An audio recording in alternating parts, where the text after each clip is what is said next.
Today I would like to talk about conformal blocks.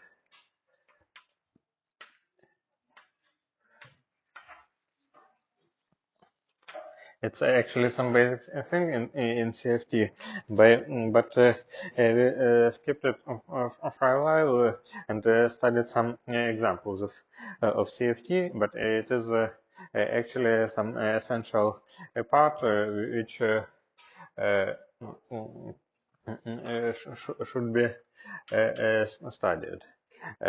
Like it is something universal that exists in any conformal field theory. So the question we are studying is the following. So if we have a two-point correlator, some O delta I of the O delta J of W. It is what? It is delta chronicle of the dimensions over Z minus W to delta.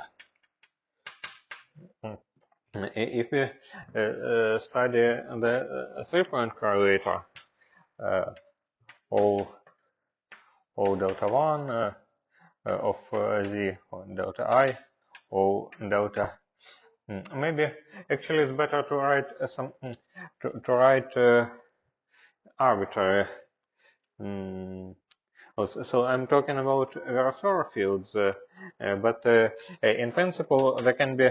Let us go into details later. But in principle there can be primary fields of some different algebras, for example, the free boson.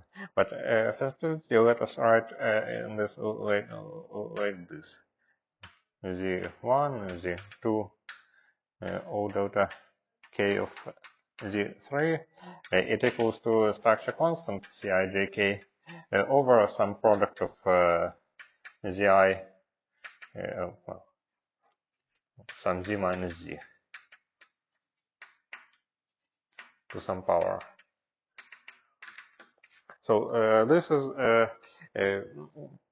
fixed, and if it is some CFT with just Virasoro algebra symmetries, such at least the dependence of such correlator is fixed, and this structure constant should be treated as parameters of our theory. And, let us ask how to compute a more complicated correlator. So if you want to compute O delta infinity of infinity, by the way, is it something that you already learned at the moment or not? Some partially, yes. Into the CFT. Not in generic CFT. So. In a sense, in the CFT that has that only has a so something like 1D plus 1, right? Yes. Okay. So because you're working on something like this, right? We had some class with Mm-hmm. like you can detect the 4-point function, you can expand in different ways. You have some consistency condition. Yeah. Not more than that. Yes. So here the idea is the same, but the difference is that our algebra is infinite dimensional. So, and good. And I actually don't know if the computations are similar or not. Probably they should be kind of similar, but let us see. So there is some O delta 1 of 1. We are already sending points to some specified positions. 1 O delta T of T, O delta 0 of 0. So actually we can take the OP of two operators and do something, but it is more convenient to work in this operator formalism using operator state correspondence. So this correlator So we want to compute this. This correlator can be written as the following matrix element: delta infinity, all delta 1 of 1, all delta t of t, uh, delta delta 0.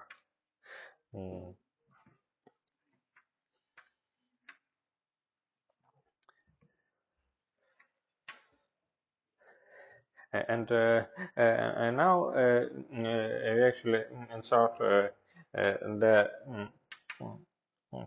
resolution of identity here, and it looks like this. So it is sum over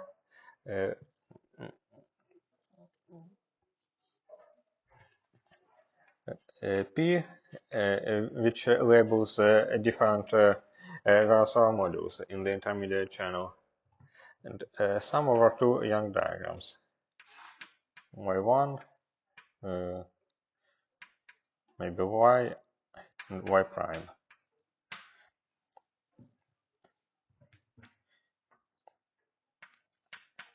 Delta infinity, O delta 1 of 1, L minus y, L minus y1, L minus yn,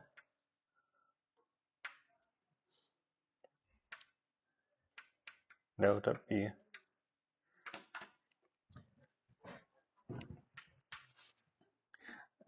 Times I'm in certain resolution of identity, but I haven't finished writing it. So let me do it first. So times q inverse of y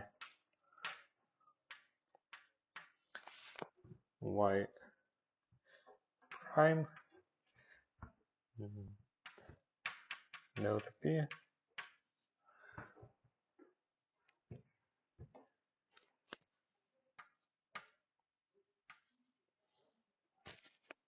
y prime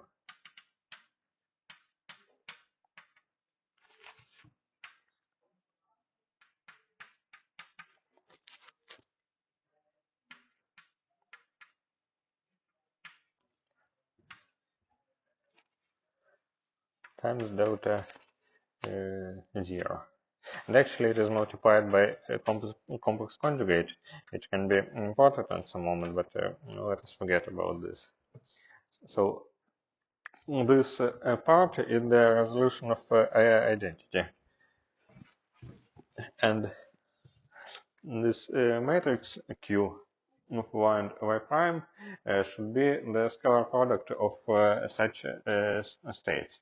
So it also it is Q which depends on P on this intermediate state depends on delta P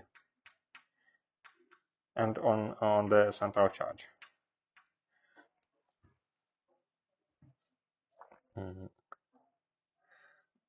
C delta P.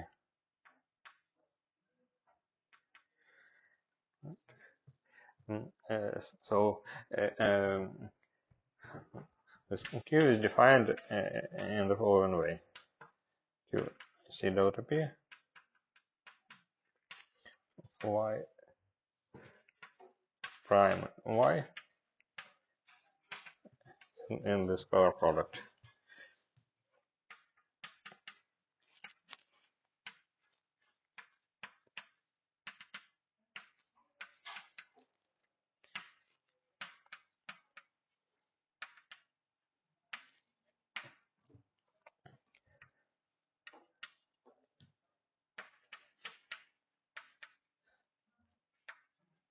So it's called Shapovalov form. Maybe there are some other names. I'm not quite sure.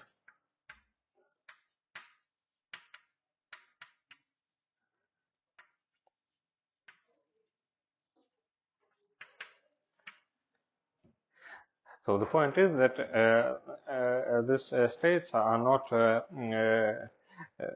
orthogonal to each other. And because of this, we need to compute explicitly their scalar products and then merge this matrix.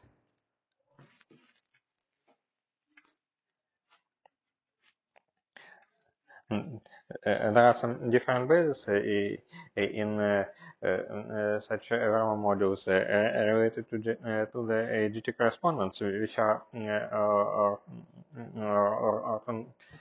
orthogonal, which are orthogonal, but it is some construction, not quite trivial. So. And to define a conformal block having only this algebra, this or maybe some other algebra, we can only do this.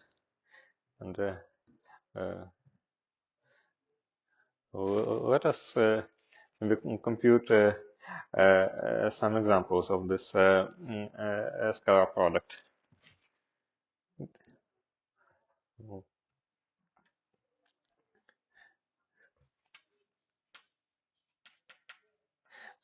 So do you agree with such formula? Why do you need the initial conjugate? Hmm? Why do you like times the initial conjugate?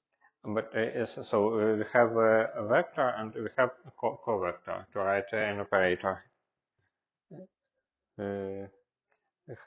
How would you write some operator acting on the Hilbert space?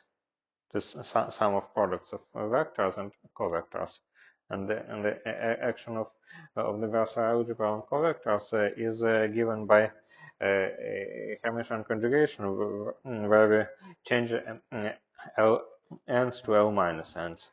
It comes from the argument that we have this sphere with 0 and infinity, and the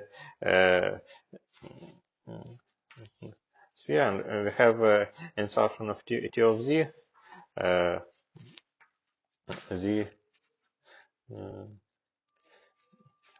so t of z is sum of t of z dz squared. Z squared is a sum of L n over zn plus 2 dz squared, and it is the same as a sum of L minus n 1 over z 2n plus 2 d 1 over z squared.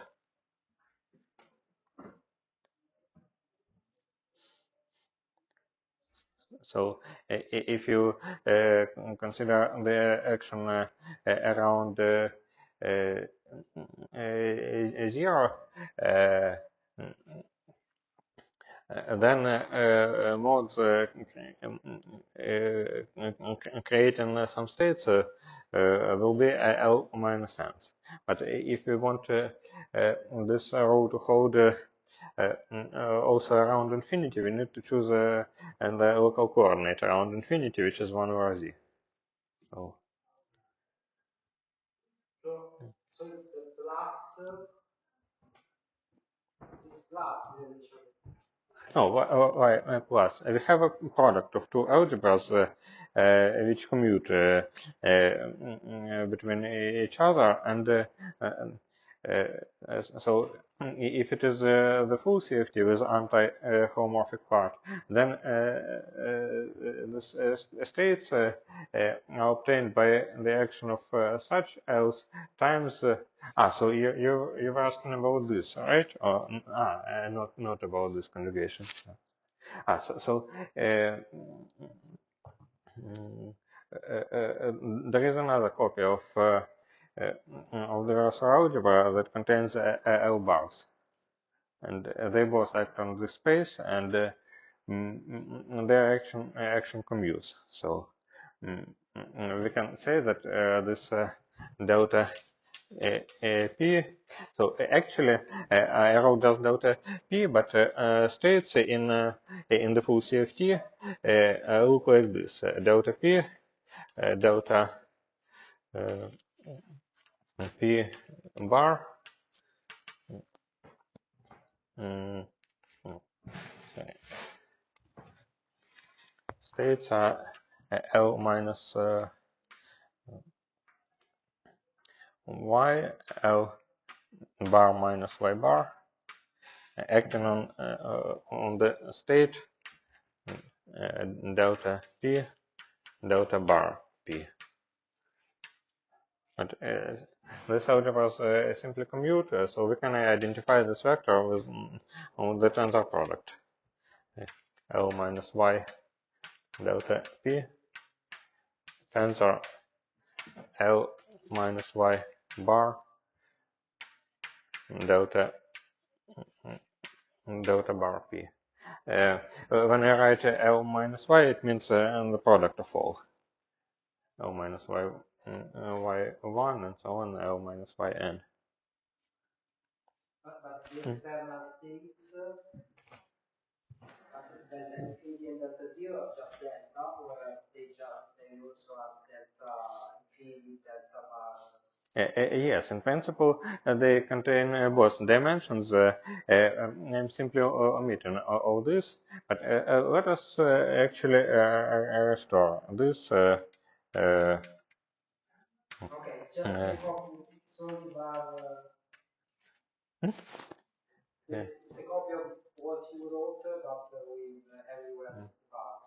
Yes, Okay. yes, and so it is not true that the dimensions always coincide or something like that, because there are different operators in CFTs, and we actually saw both examples. We saw, for example, examples of exponentials e to the alpha phi. It has a dimension alpha squared over 2, alpha squared over 2. So it contains both homomorphic and anti-homomorphic parts. But there were, for example, fermions, CFZ, they had a dimension 1/2, comma 0. Or there was an energy momentum tensor. Its dimension was 2, comma 0. So, as homomorphic and anti-homomorphic parts always commute, and so we can separate these computations at this level. Uh,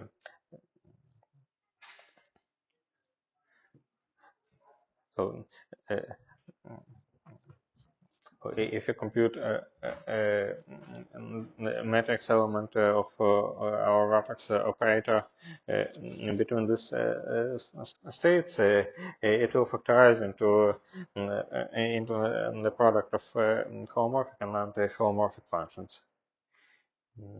So the only way to mix them is to consider some boundary CFT, where we identify something with its complex conjugate. Okay, so it is this formula, and let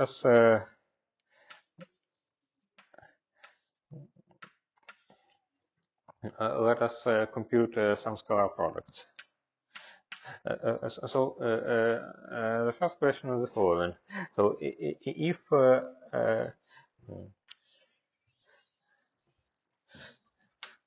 so suppose that sizes of y and y prime are different. Y. So I'm writing vectors. Maybe it's no. Let us write vectors everywhere, and also here maybe.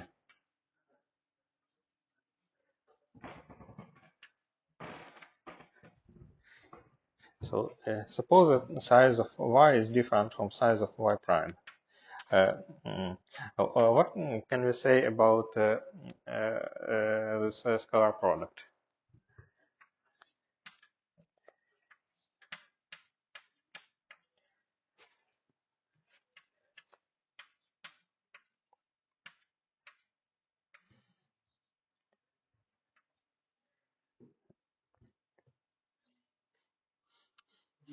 these vectors, the entries of y are all positive. Yes, they label, they are positive and ordered. So y1 should be greater or equal than y2, greater or equals so on, greater or equal than ym. So they encode Young diagrams. So label states in the Virasoro module with the Young diagrams, like this. So it is y1, y2, y3, y4, y5.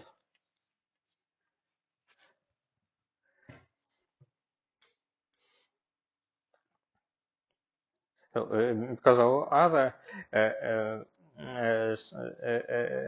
states with non-ordered y's can be reordered in this way using Virasoro commutation relations. When we exchange two L's, we have simply exchanged a state with exchanged L's plus something of smaller degree in L. And then we can do this procedure for smaller degrees as well, and finally get this ordered vectors. So is it okay? Yeah. So what can we say about such object? It's zero. Yes. Why? Because I have different number of positive and negative, so and since they are ordered, I will not be able to contract all of them. No, but it's not an argument. No, it's not about the number. Scalar products between L minus 2 and L minus 1 squared perfectly exist. And the problem is the following, that we can consider insertion of L0 delta P in delta P, Ly, L0, L minus Y prime. So it should be prime somewhere here. L minus Y prime, L minus Y, acting on delta P. So it equals at the same time. When we move this L0 to the right, it equals to delta P plus size of Y times scalar product. Let me actually write Virasoro commutation relations somewhere. Y prime L Y minus Y and delta P. Well, there are also commutation relations.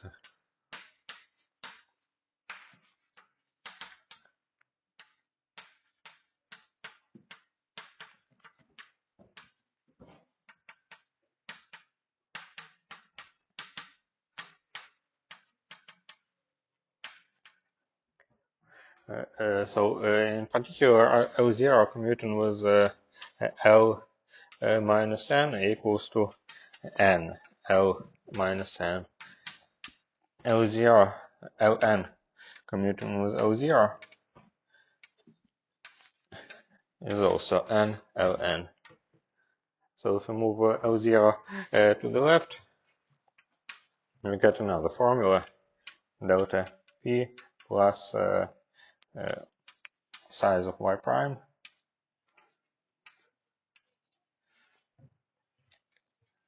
delta P L Y prime L minus Y delta P.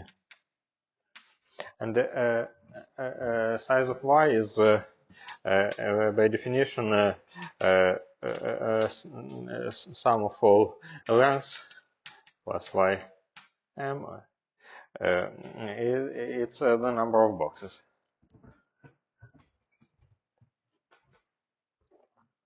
Is it okay?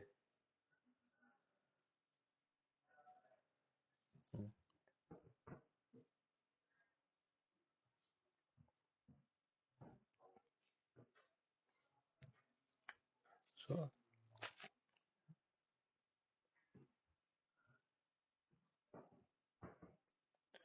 so if we have several L's and we commute L0 with them, it gives the sum of indices.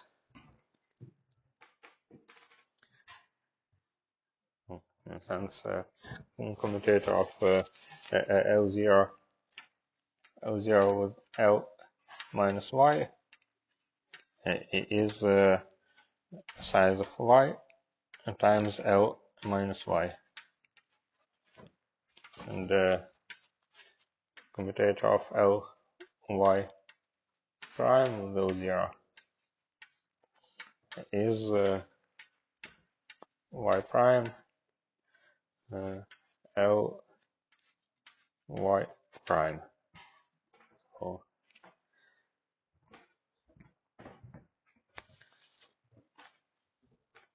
So simply the Leibniz rule for this long product.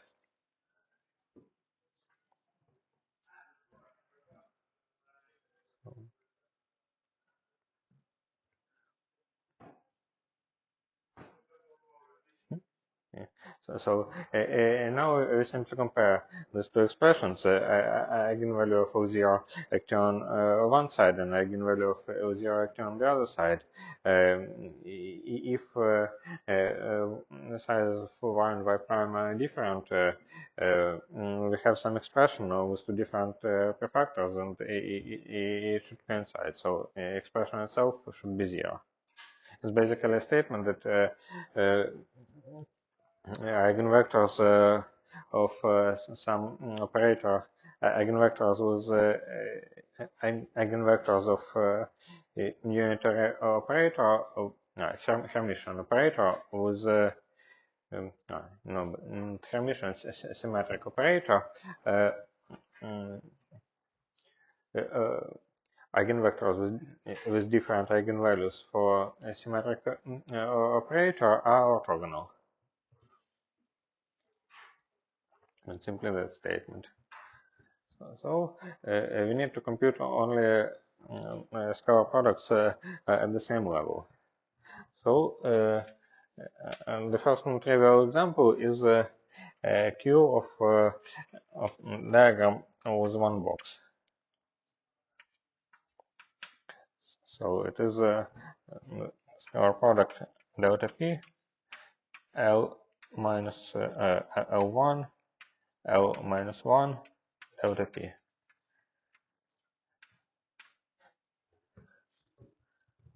So can you tell immediately what is the answer? I can commute them, so I get 2 Yes. L0, and Yes. then I get 2 delta P. Thanks.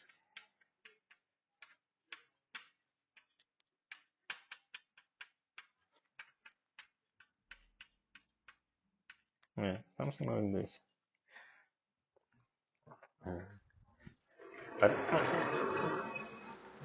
it was some trivial example because the space is one-dimensional, so we could have just some number. The question was what precise number we get. But there are also non-trivial examples. Namely, we can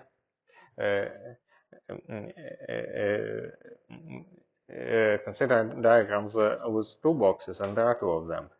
This diagram and this. This corresponds to L minus 2, and this corresponds to L minus 1 squared. And we need 4 scalar products, actually 3 because 2 of them coincide.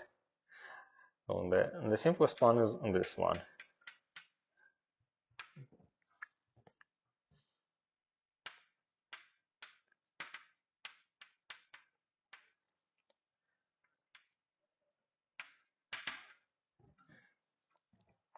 to compute them,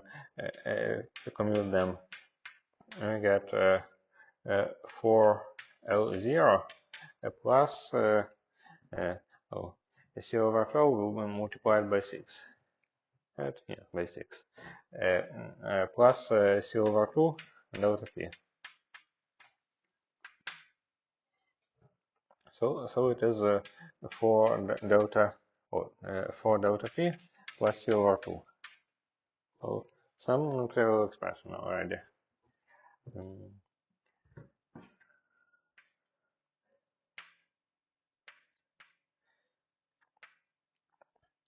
Then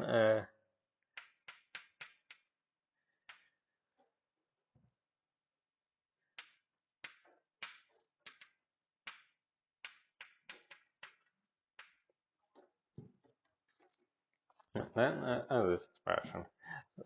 So here we can commute L2 with L minus 1 squared. So it will equal to delta P L2 L minus 1 delta P plus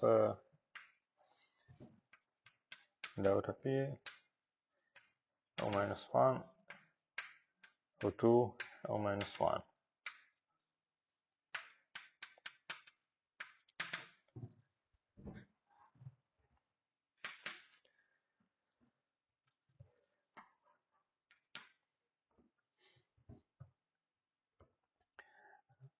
This commutator is 3 times L1. So is it correct? Yes, it is.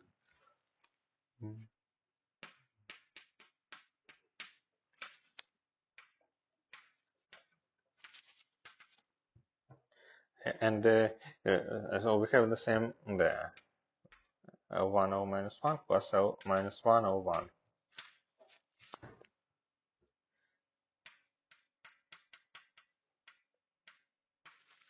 And the second term vanishes automatically.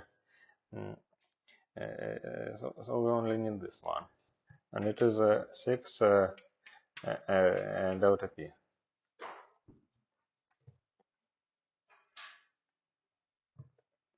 And the last non-trivial scalar product is this one.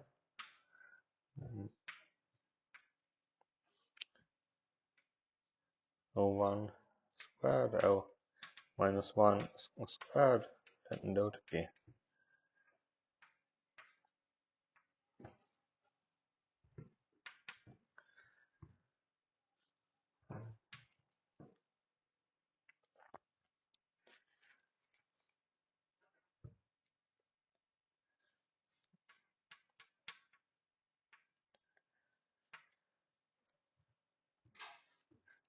So we first commute within the first L1. It will be L minus 1 data of L1 with L minus 1.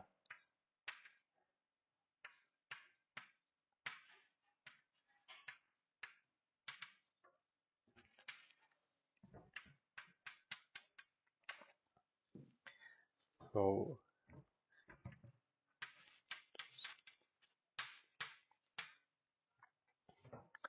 delta P is L1.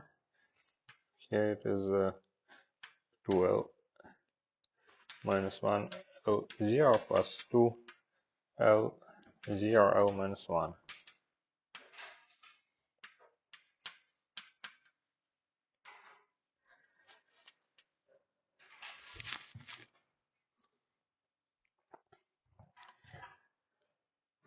So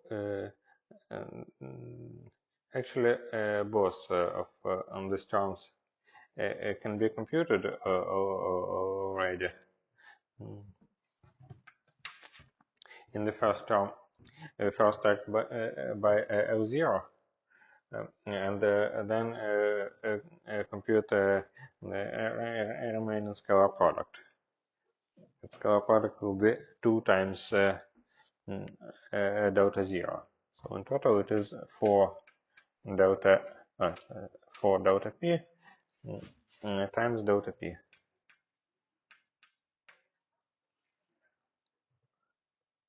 because this delta p is from this L0, and this is the scalar product of this vector and this vector.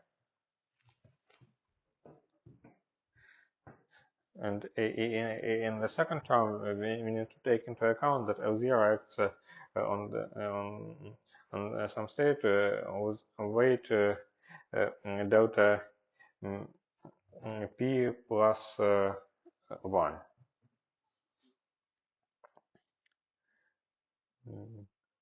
So we can remove L0 and then compute the scalar product.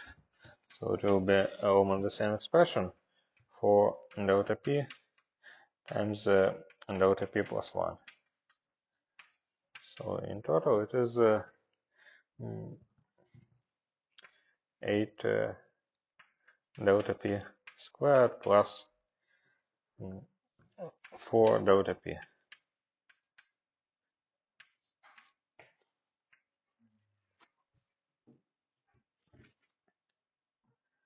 So is it okay?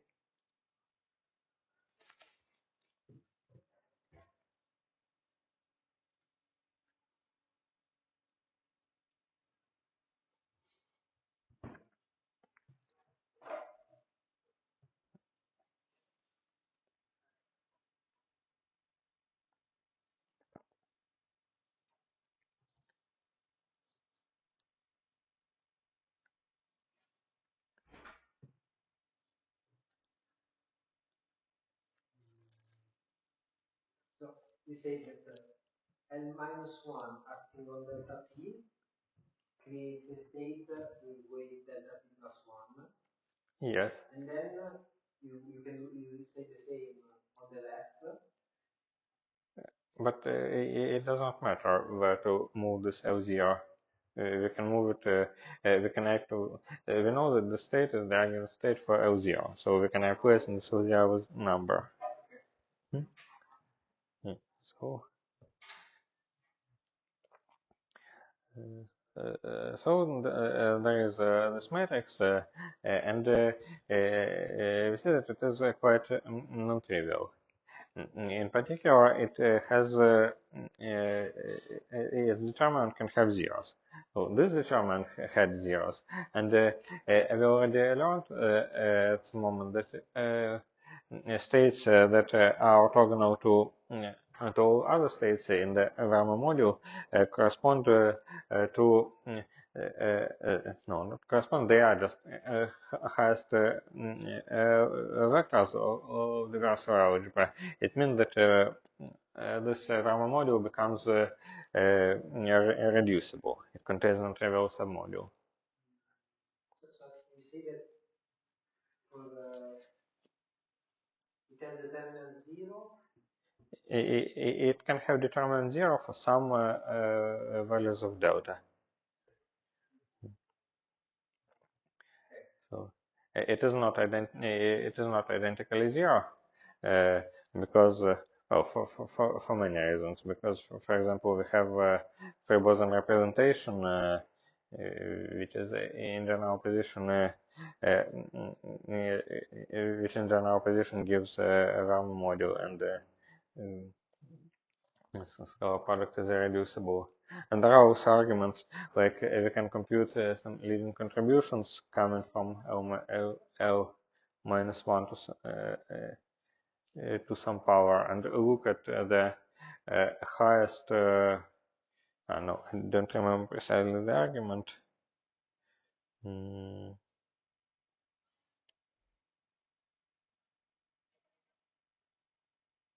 No,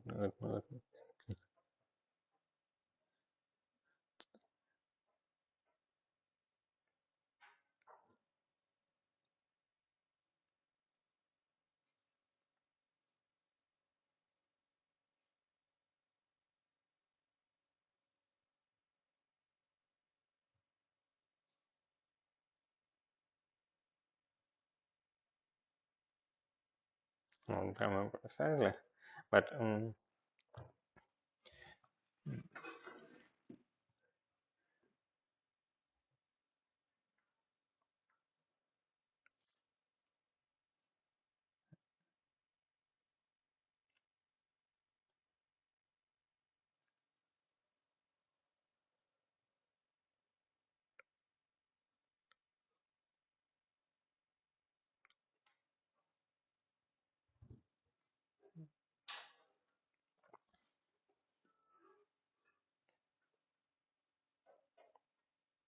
No, maybe to say that it is not identically zero, it's enough to say that there are free boson realizations for generic delta and C. Okay, and let us look at zeros of this determinant. I don't know, maybe so we will need to solve some quadratic equation. I am not sure that I will not make any mistakes, and this will not fail completely. But let us try. So this matrix in our case is this. If you choose such a n of basis vectors, it is 4 delta p plus c over 2, 6 delta p, 6 delta p, 8 delta p squared plus 4 delta p.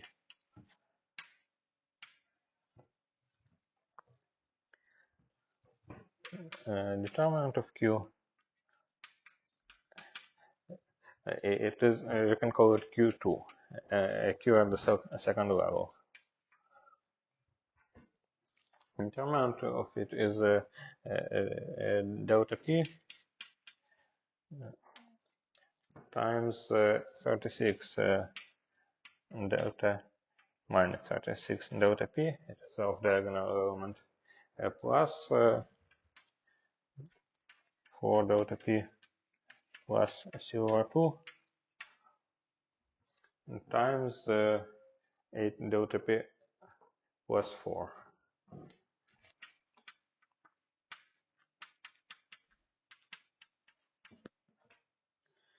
Like this.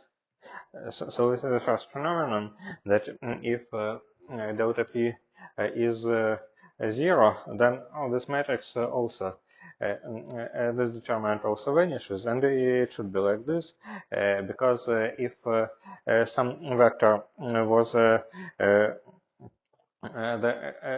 highest vector of Virasoro algebra at the first level, then there is some descendant of this vector at the second level, and this vector is also orthogonal to everything. So it means that the scalar product becomes degenerated all next levels. So zeros of the determinant propagate to other determinants. But there are also some new zeros. There is essentially a quadratic equation on delta p.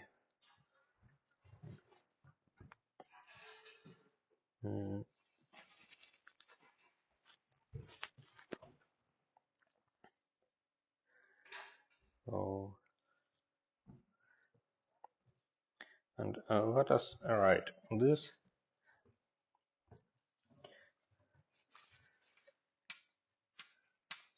Well, this equation is 32 delta p squared plus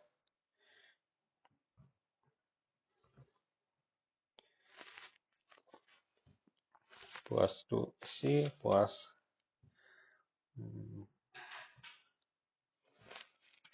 4 delta p c plus 4.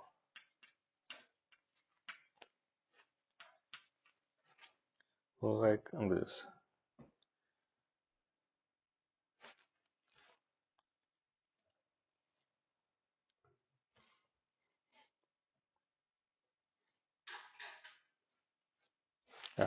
Minus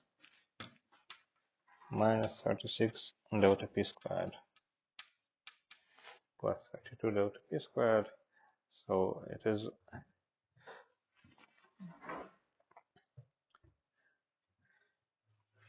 minus 2 delta p squared plus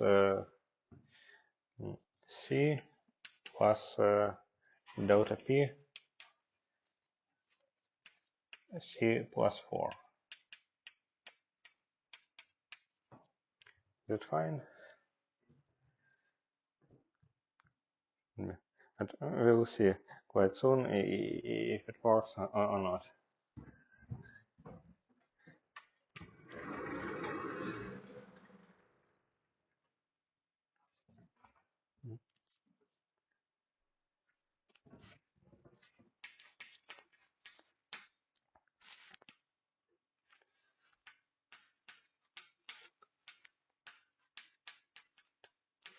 So Hmm? this is minus 36 delta P. Delta, yes, thank you, yes, okay, yeah, so it should be fixed, and then,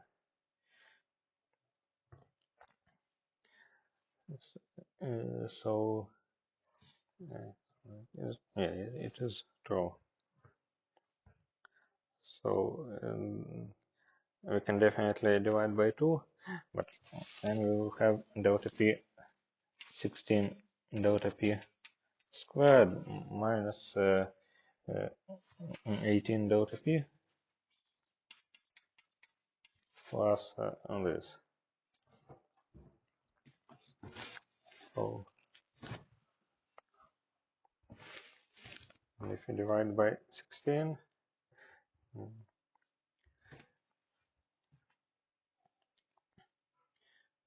then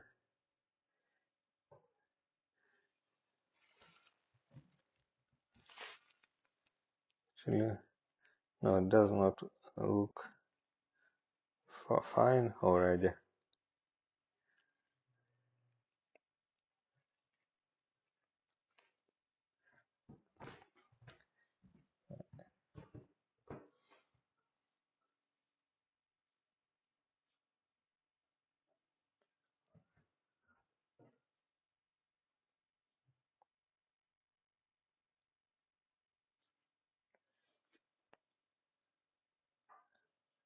But let us try anyway and see if we get something or not. So it's 16 delta P squared plus delta P C minus. Oh, I don't like what we have here. No, it is. It is.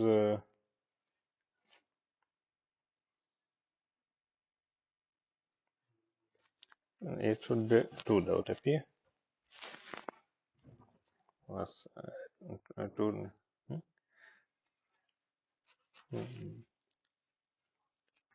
Plus 2 delta P C minus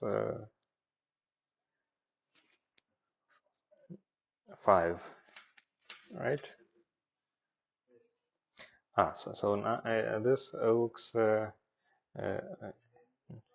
no, not 5. No, 5, right? Plus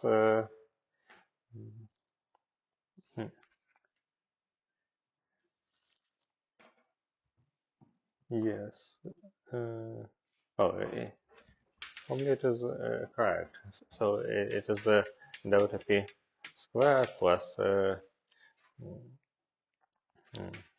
over 8 delta P minus 5 plus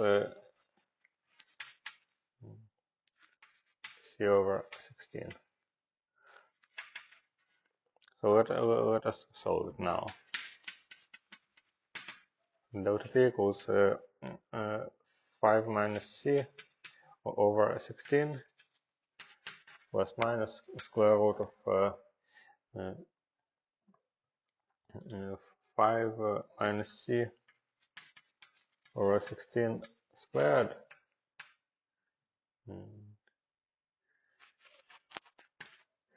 minus C over 16.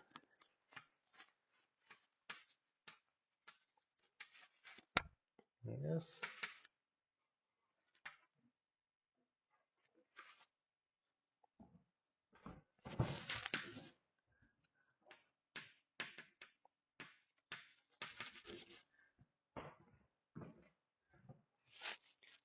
we can put 16 here in the denominator. It will be 25 minus 10c plus c squared minus 16c.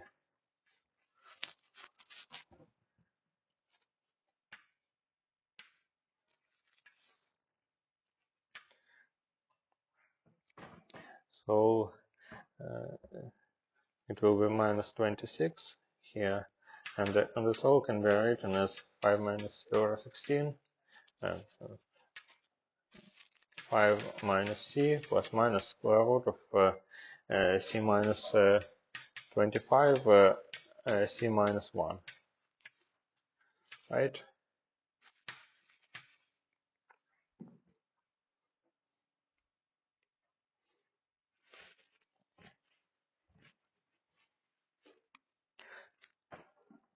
And do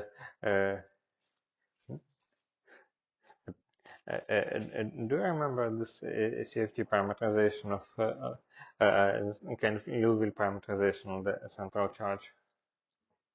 There were, It was like G plus 1 over G. oh, C equals 1 plus 6 B plus B inverse squared. It is called Q. So let us substitute this parameterization here.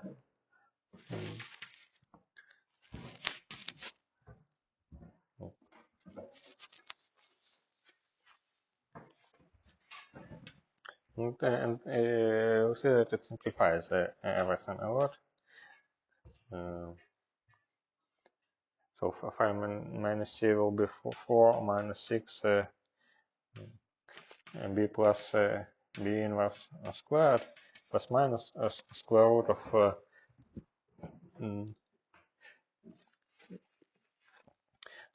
probably it is also good to write this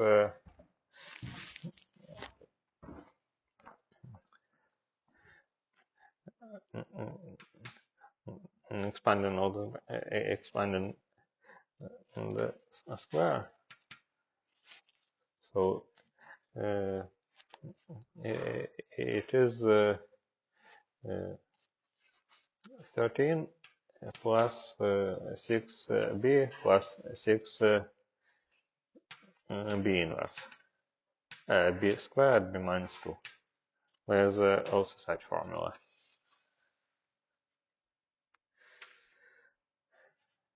I'll now substitute it here.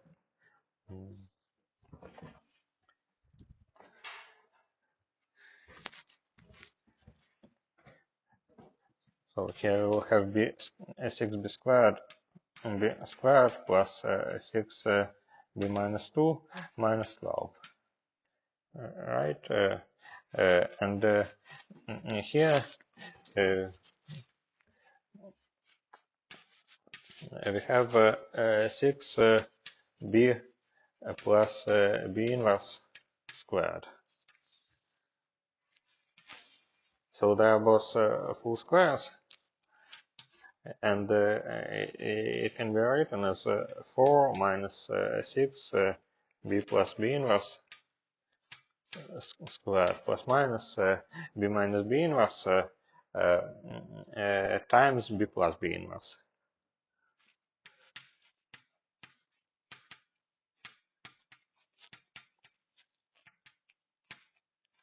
Times 6, because there was 6 originally, or 16.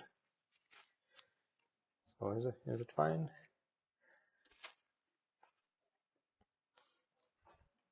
So the point of this Liouville parameterization is that it kind of linearizes a lot of things related to Virasoro algebra. So, namely, it allows us to take the square root.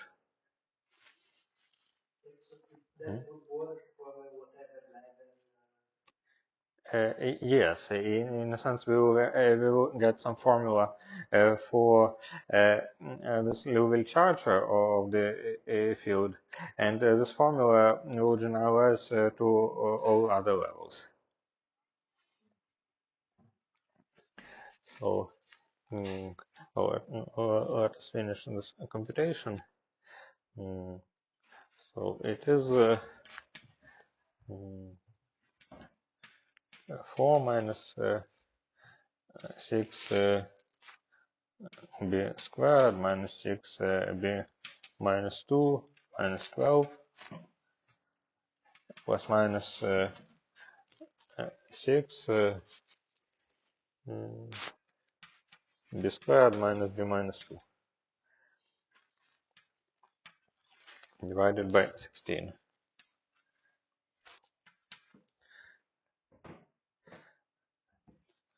So we have minus 8.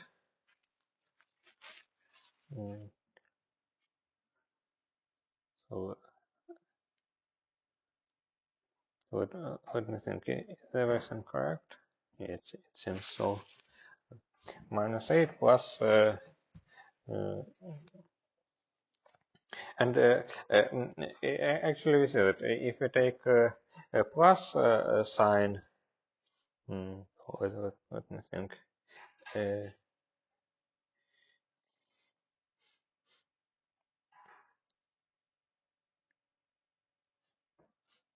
If we take a plus sign, then this term will be cancelled, and this one multiplies by 2 and survives. And vice versa. If we take minus sign, then this term will be cancelled. This one is multiplied by 2. So symmetry between the two solutions is B to B inverse. And we can just take one of them. So it will be minus 8 minus 12 b squared over 16. So it is minus 1/2 minus 3 over 2 3 over 4 b squared. And the same for b inverse. And now let us see what happens on the Liouville side. So it is alpha times q minus plus times b plus b inverse minus alpha, and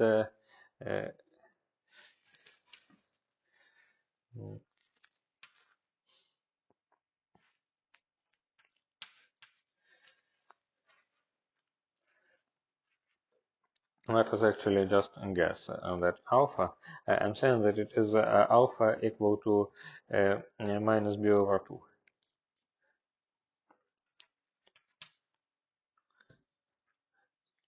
So let us write it like minus b over 2, b plus b inverse plus b over 2.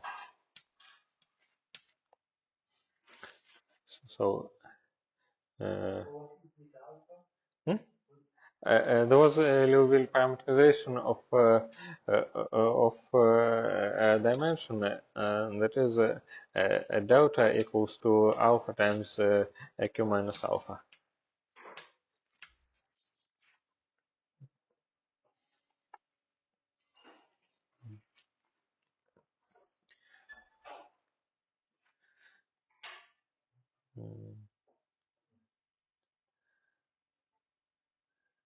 Yeah, so you see, there is a term that produces minus 1/2. It is this term, and there is a term, and there are two terms that produce minus 3 over 4. This and this.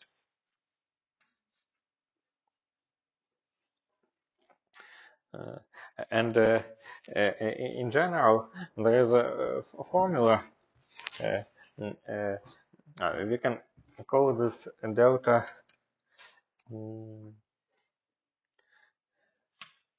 delta to 1. Well, there is a formula that there are dimensions delta and m.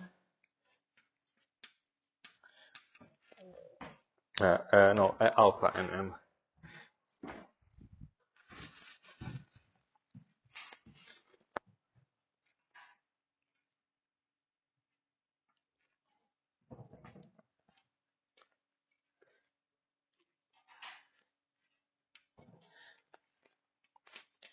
Equal to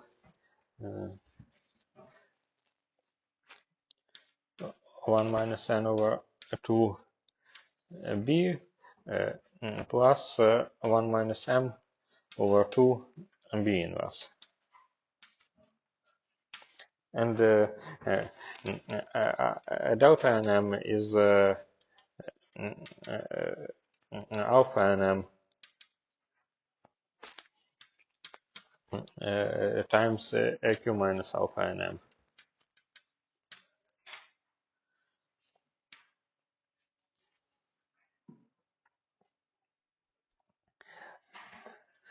So the point is that if you have delta equal to delta and m,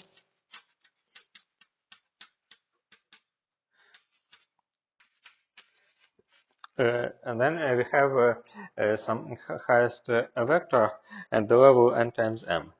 I'll probably not prove this, but maybe probably no.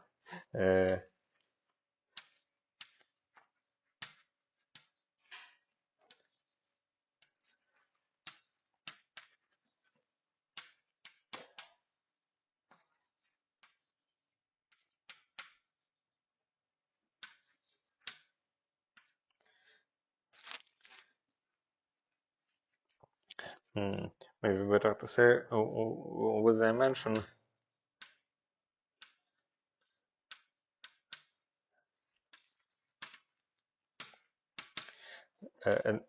delta plus nm.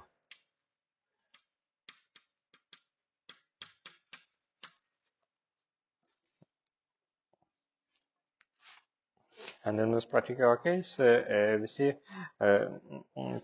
this degeneracy at the secondary level, as it should be. And this also works in that trivial case that corresponds to n equals 1 and m equals 1.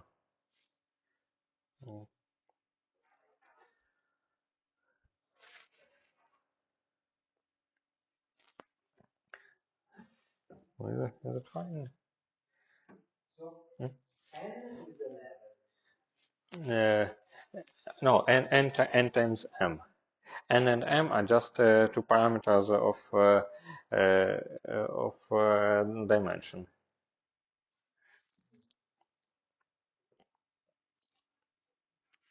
We will study the states of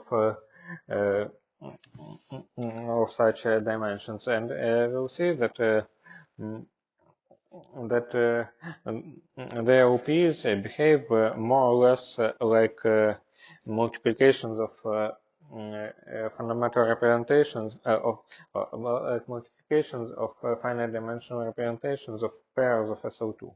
So morally, these numbers n and m correspond to dimensions of representations of pairs of SO2.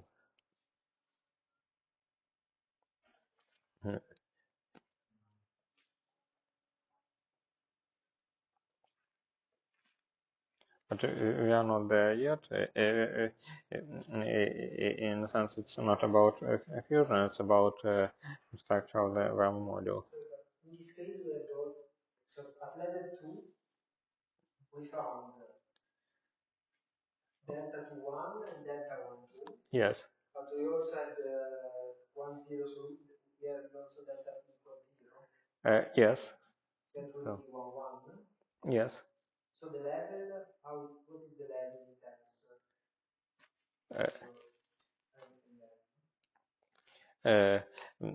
no, how to say it? At this dimension, we have, no, maybe we can say the first highest vector.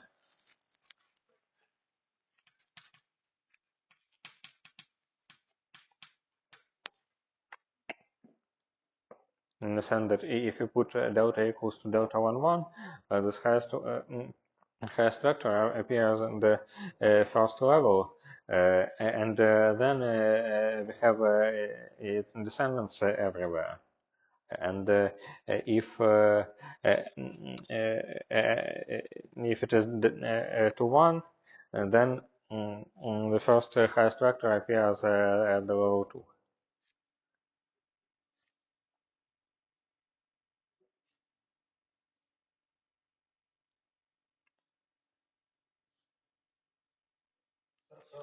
Hmm? No, is the first? Oh, maybe. Wait, what? Why did I write the first? The highest vector is the only one, or other are descendants? No, so it was correct. Oh, sorry. What is the question? So at level 3, what possible values of my 1, 3, and 3, 1. If we are looking for the highest vector, not just for generation of the Shapiro form, because then the other would be the one of the level before. but they will not be the highest vectors, because if delta equals to delta, if delta equals to 0, we have in this picture that there is this module and there is submodule growing from L minus 1. So it is L minus 1, and there is somewhere L minus 2, L minus 1 squared. But this vector is not the highest vector in this module, because L1 acting on L minus 2 squared, L minus 1 squared. So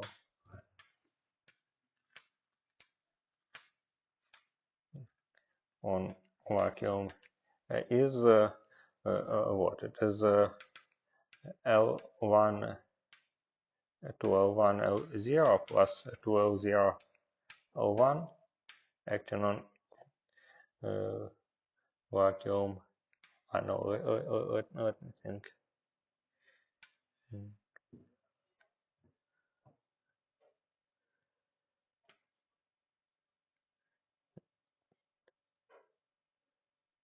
Wait, what am I writing? L minus 1.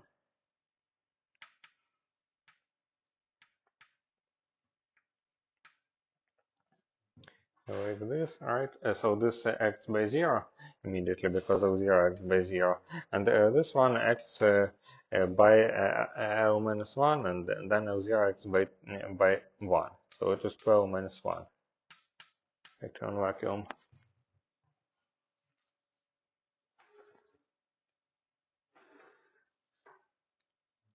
So there is some vector in this submodule, and it is orthogonal to all other Verma module, well, just to all Verma module, not because it is the highest vector, but because it is a descendant of highest vector, and highest vector was orthogonal to everything.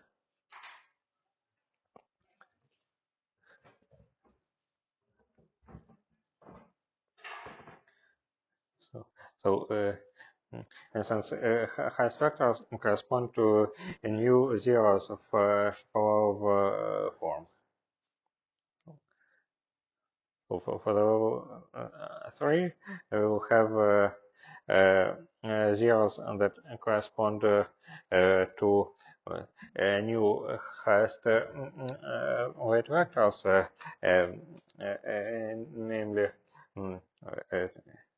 3, 1 and 1, 3, and also to descendants of possible highest vectors here, here and here. So it will be delta 1, 1 and delta 2, 1, delta 1, 2.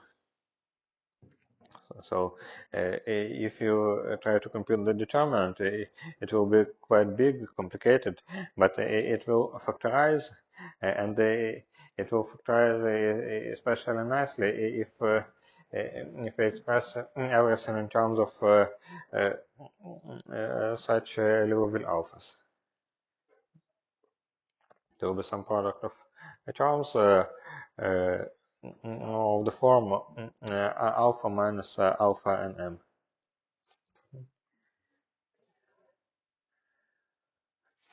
Okay, so shall we go further? Mm. Let us remember that there are such zeros, and we'll come back to them later. Actually, I know, maybe we can check one more thing. Well, we still have all these formulas.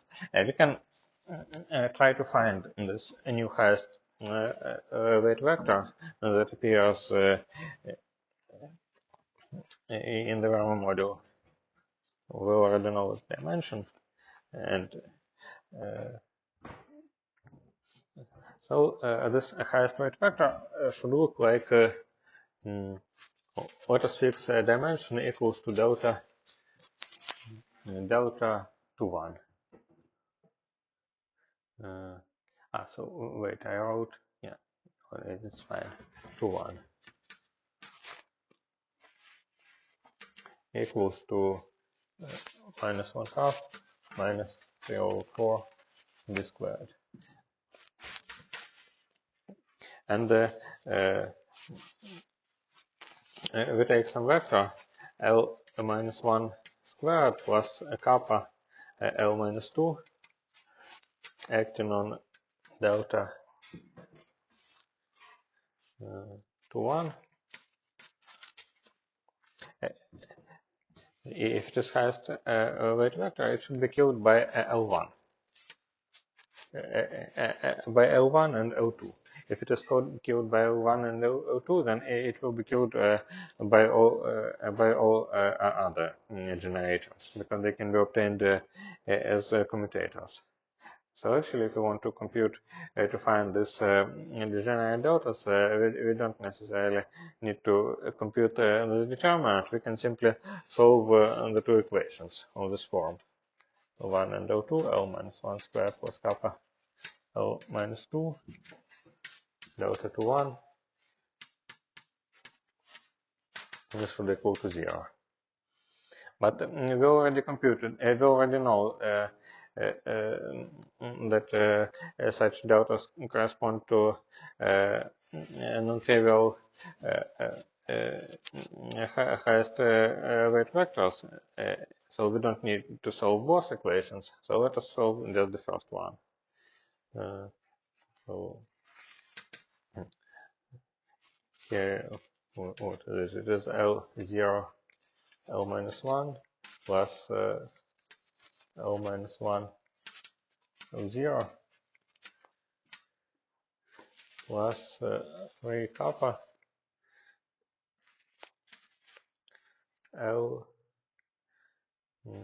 minus 1 acting on delta to 1 equals 0.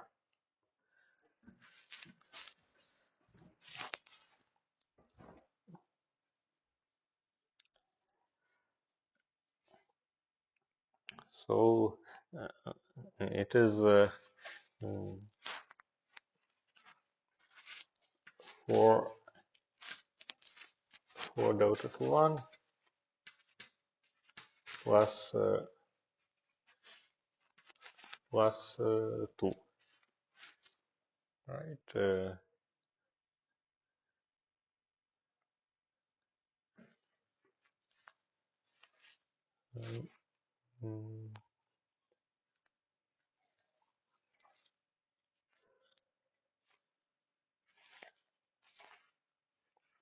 Plus 2 plus 3 kappa L minus 1 delta to 1, like this, right? So if you substitute delta to 1, it is minus 2 minus, no, we go from here to here, minus 2 minus 3b squared plus 2 plus 3 kappa equals to 0. So kappa equals to b squared.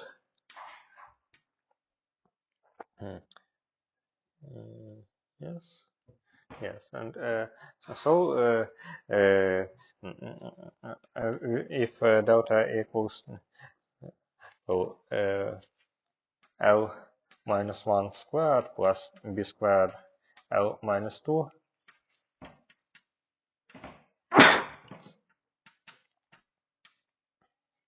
and complementary vector for b to b inverse delta 1 2. These two are highest vectors.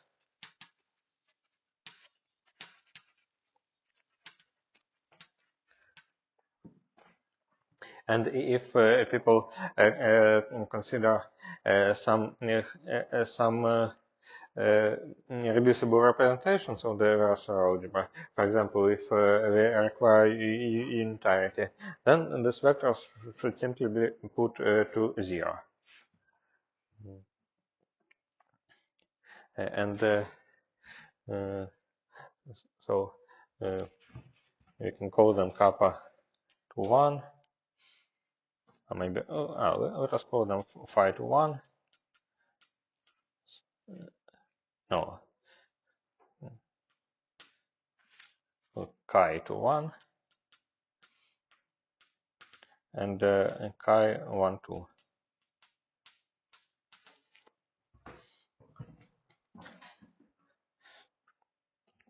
So if you consider some unitary representation,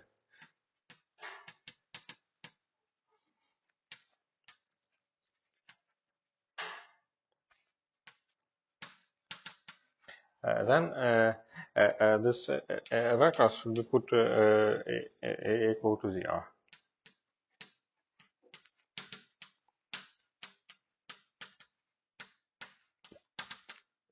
And if we write it in the operator language, then it means what? There is some phi to 1, for example. And we know that L minus 1 acts as a derivative. So we have some operator equation on this phi. And this equation is namely 1 of z plus t of z phi to 1 of z equals to 0.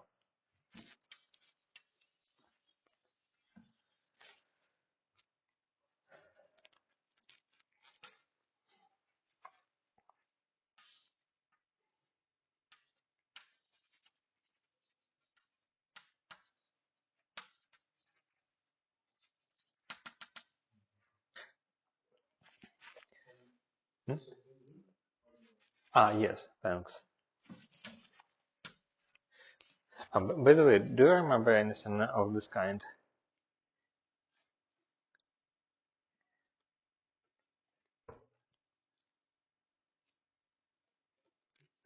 If there was no T, it would be correct by God. All right, T and Gordon. This T is something Z dependent. I'm saying I'm reminding about the Liouville theory, about classical Liouville theory, where we had so classical Liouville.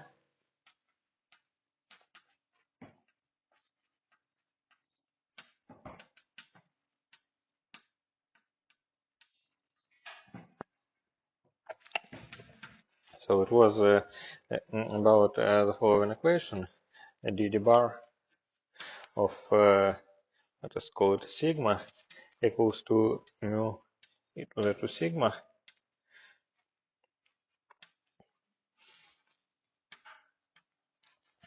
and we first studied the energy momentum tensor. I forgot precisely what it was, something like the sigma squared plus or minus, maybe plus and d to sigma. So we first check that the bar of t is 0. Let us check this. Maybe minus 1/2. No. Without. The bar of t is minus 2 d bar sigma d sigma.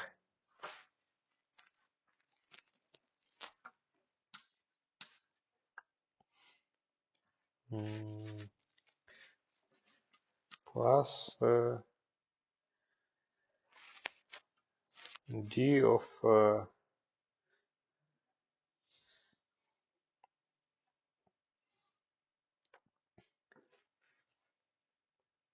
mu e to the 2 sigma. I'm differentiating the second term. So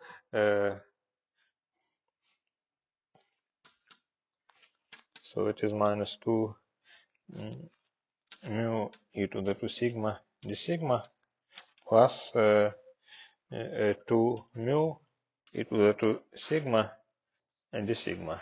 So it's 0. There is one statement that if the equation is satisfied, then this energy momentum tensor is holomorphic.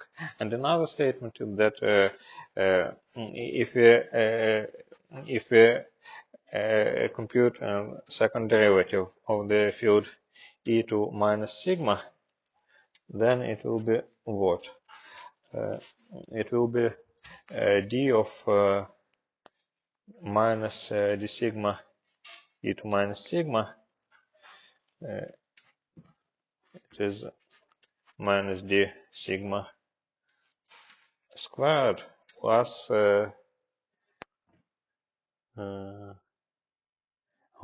plus d sigma squared minus d to sigma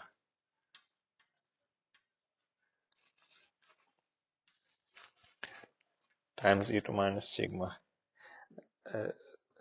So this is our energy momentum tensor, and we see that d2 plus t of z e to minus sigma equals to 0. Right?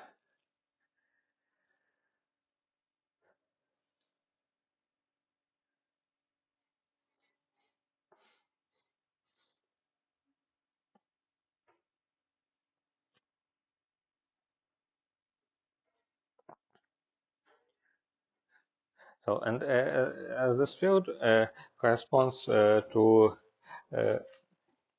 alpha equals to 1. This is alpha equals to 1. How to write it like this?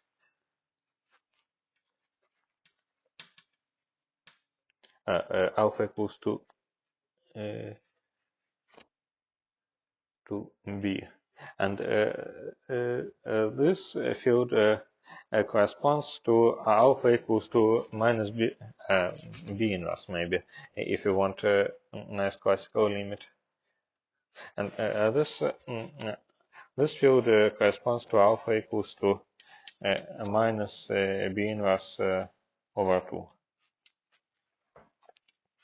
So it is consistent. One field is a field of dimension 1, another field is the field of dimension delta, in this case 1, 2.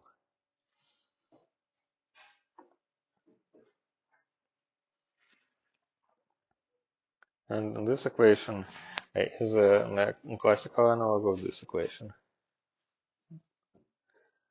So is it okay?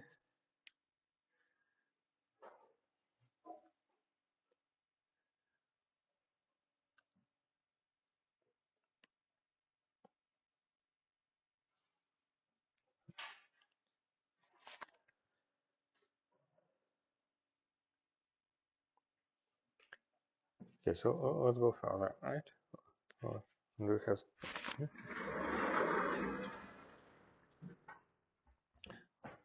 probably I can erase on this blackboard because we don't need this scalar products anymore.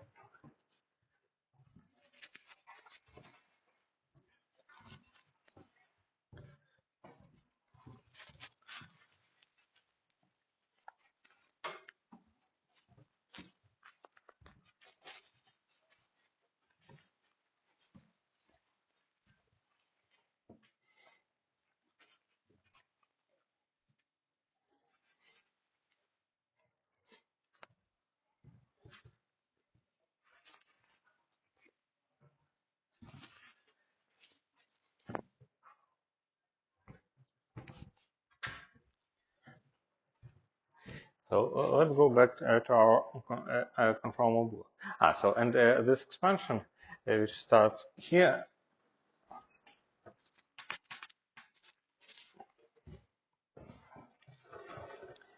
can be written as follows: as sum over p, some structure constant, infinity 1p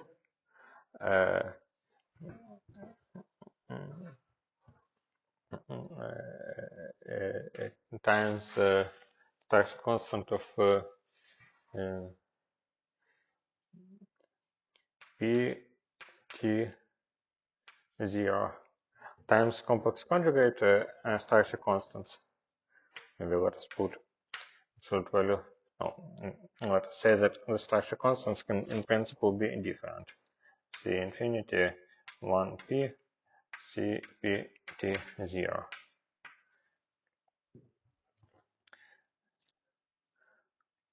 It corresponds, so this equals to the matrix element for the highest vector. So actually, in these computations, I know it is, no, it's a different question. We need to say that such matrix element for the highest vectors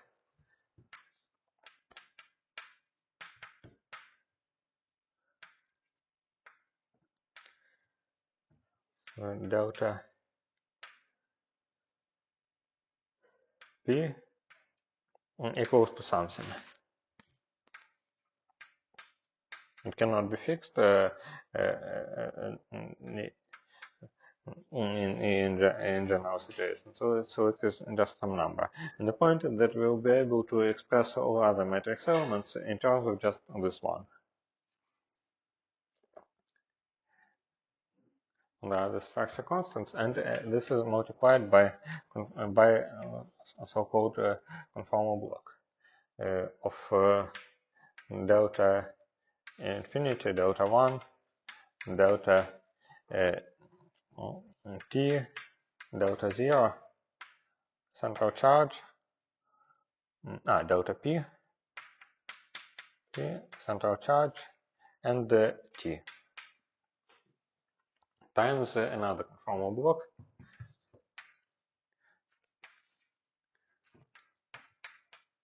delta infinity bar, the delta 1 bar, delta t bar, delta 0 bar, delta p bar, c t bar. And there is this picture like this.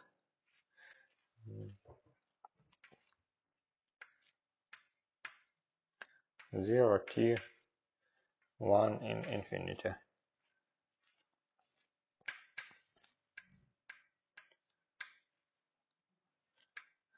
So it is conformal block, and there are two 3-point functions here.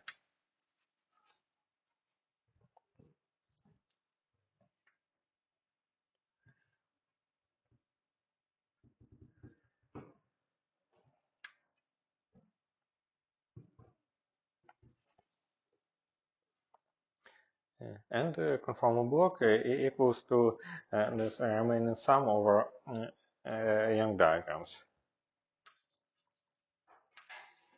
B of all the stuff equals to sum over y prime delta infinity O delta 1 of 1 O minus y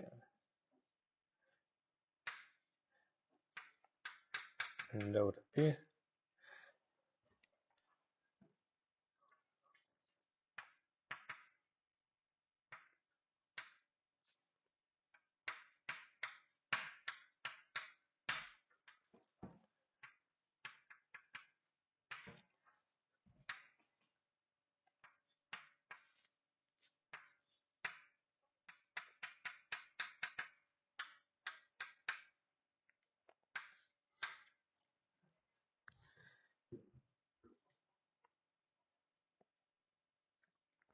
yeah. Uh, so we know that there is a scalar product and we can compute it somehow. But there are also these two ingredients, and we should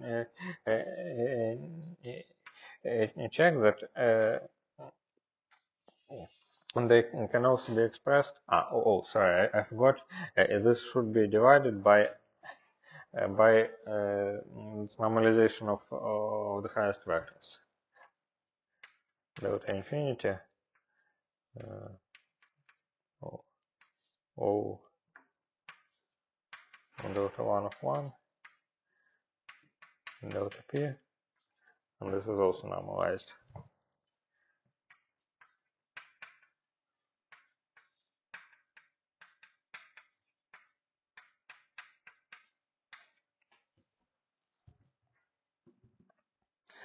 Choosing such a normalization is equivalent to saying that if we put argument of the scalar equal to 1, then it should become 1. So basically, we choose we change normalization of the matrix element for the highest vectors. We put it equal to 1. And now we need to study these objects, so they depend on small number of parameters, and let us give them some name. Well, this will be gamma infinity, that depends on gamma infinity. It depends on delta 1, delta infinity, delta 1, delta p, and y. And this is delta 0. It's gamma 0. It depends on delta p, delta t, delta 0, y prime. So there should be some prime here, probably here.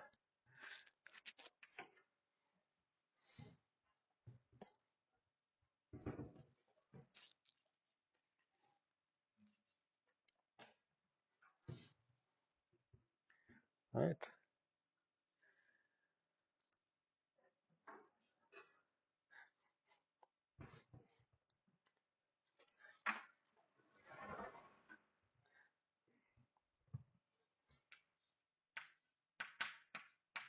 We should know that it is at least computable. Sorry, actually, it's gamma 0 times t to some power. So I want this I want this to be independent. And in the denominator, there is O delta p of 1 or of 1. We normalize this by 3-point functions, in a sense by the correlators where fields are put to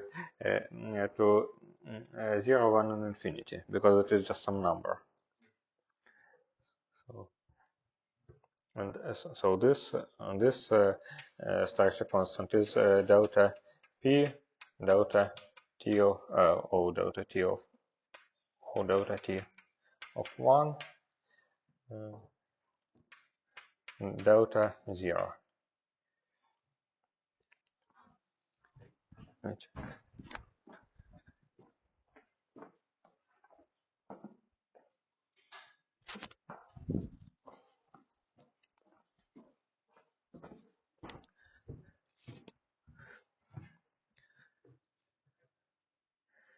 So the first question is what is the dependence of this correlator on t? And to study this, I propose to insert.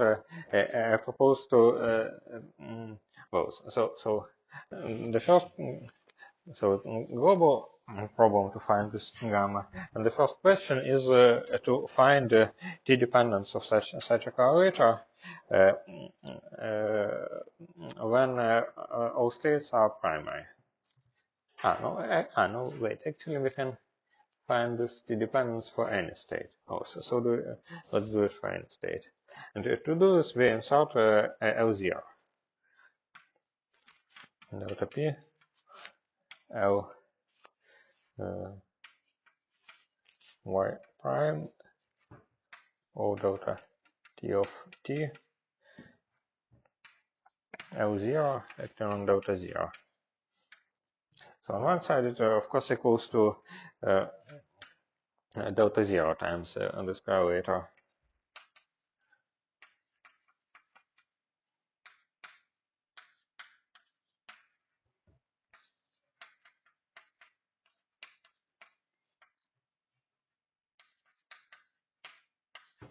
But on the other side, we would like to move it to the left.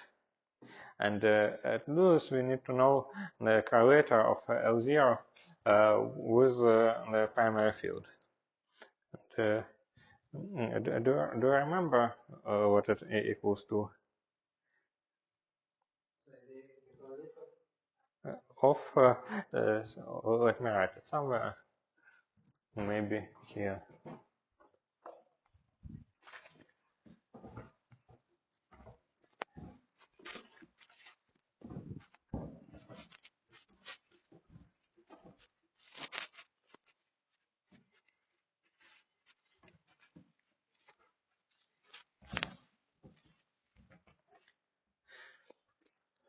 More generally, who is the correlator of Ln with O delta t of t?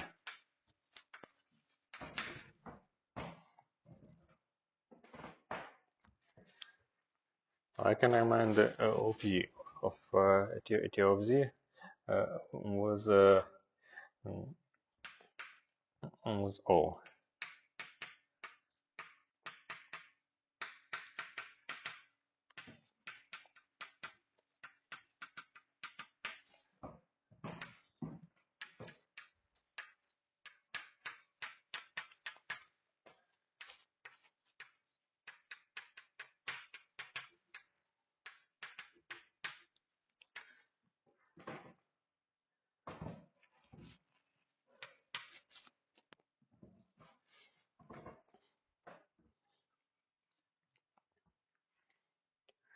So to compute such a correlator, we multiply it by z to n plus 1 and integrate around O,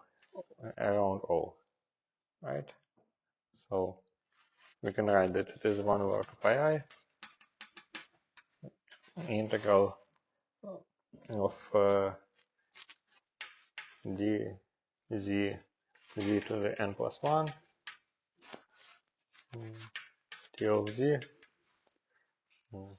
integral around t.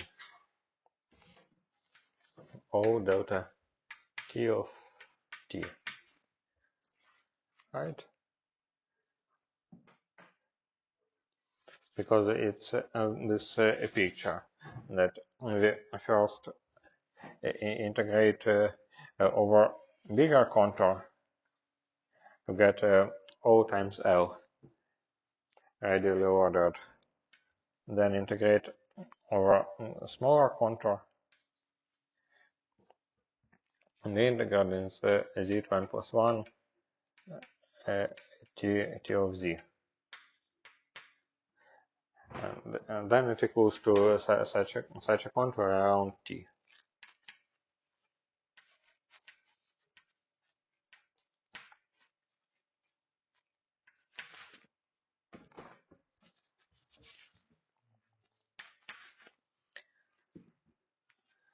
So what do we get using this OP? You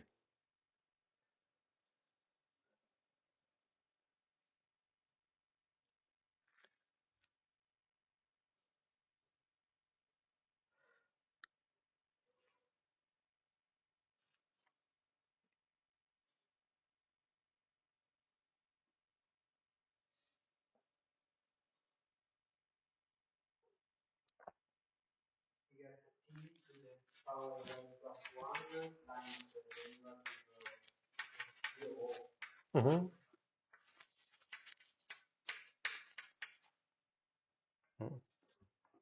Is it all?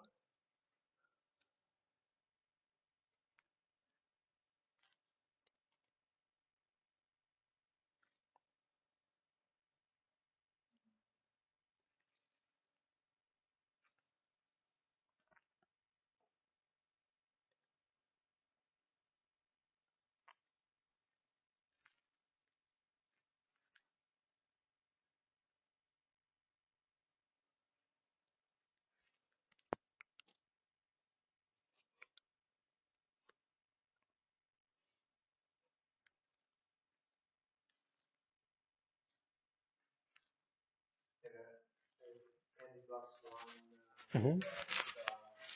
Yes. T to n delta t O delta t of t. Thanks. There are two terms. So in particular, if you commute with L0, 0 with O delta t of t, we have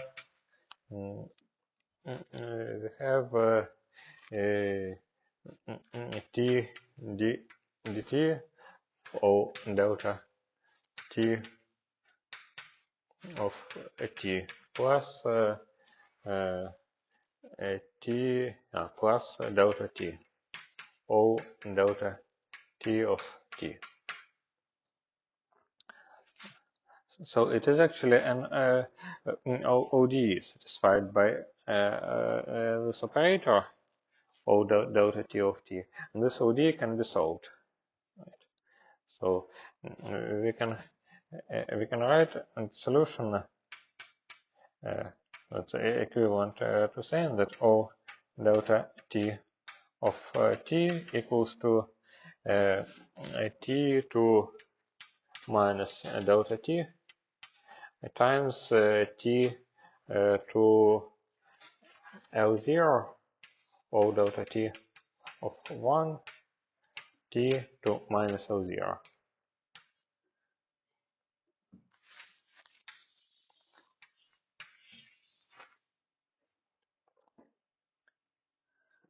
So is it fine?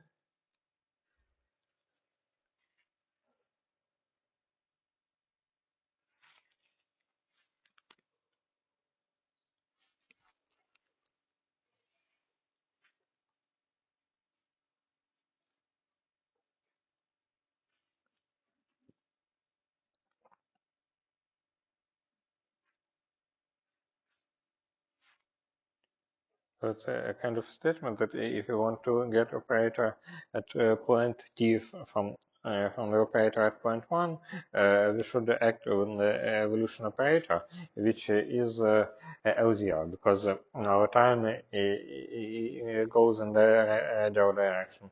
And there is also prefactor T2 minus delta, because we live on a sphere, and this scaling transformation has an trivial band. So if you multiply by dt, then it can be hidden on. So and this prefactor will disappear in the logarithmic coordinate, where O0 will act just by shift. So actually, we can use this formula to compute that correlator, but because it will be a solution of the same equation. Maybe let us actually do this instead of inserting the L0. Let us simply suppose that we solved this equation and substitute its solution there. So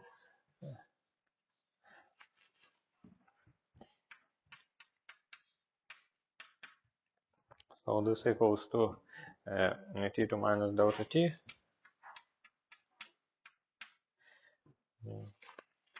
delta P L y prime T to L0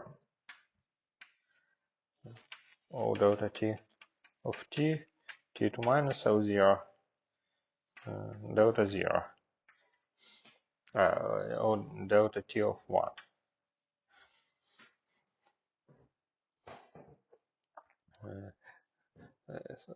They act by eigenvalues.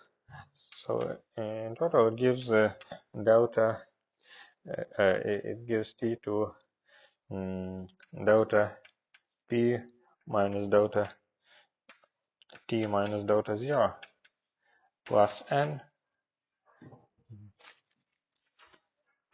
delta P L y prime plus N plus number of boxes in y prime. Y prime O delta T of T delta 0. Right.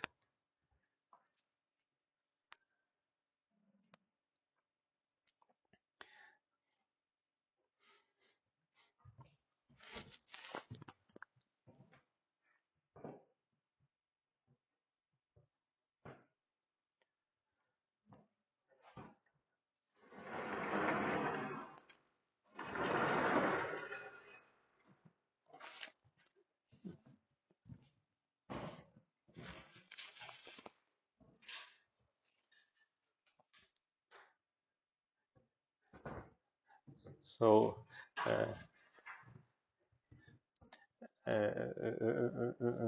we know its dependence.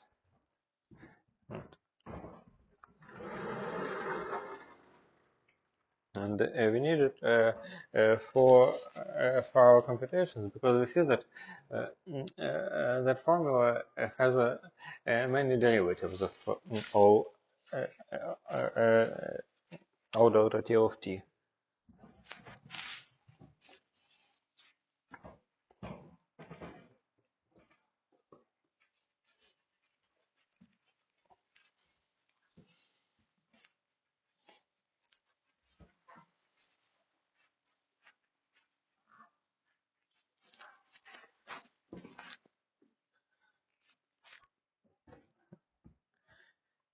So let us try to compute this matrix element, not only its dependence, but its value. So this Ly is, how do I order them? I order them from bigger to smaller. So Y M. It was y prime actually, but no, never mind. Let me remove these primes everywhere.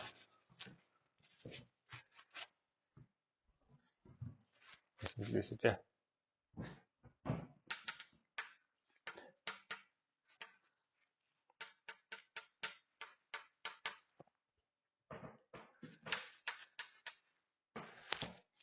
Delta 0.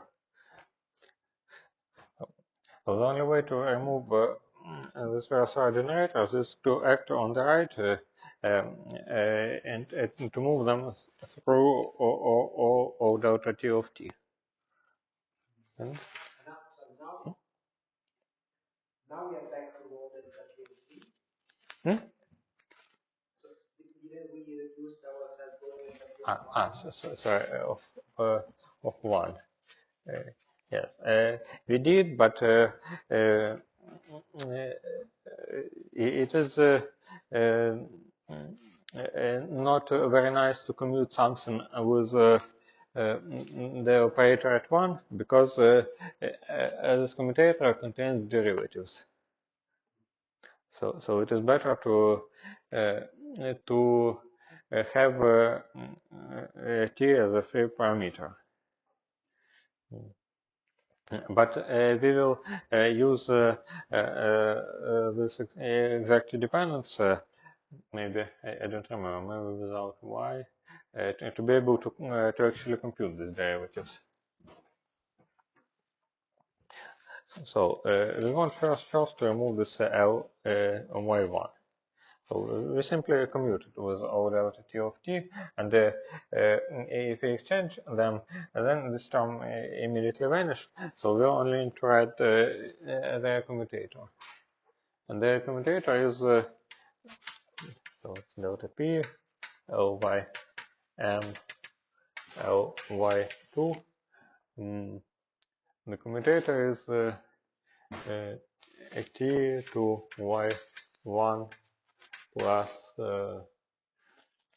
1 dt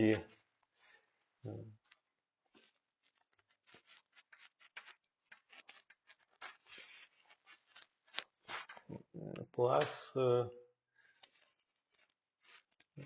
y1 plus 1 t to y1.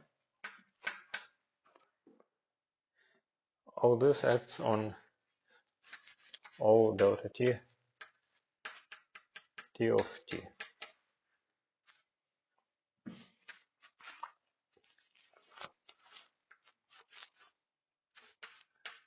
Delta 0. So just a differential operator, we can move it outside the correlator.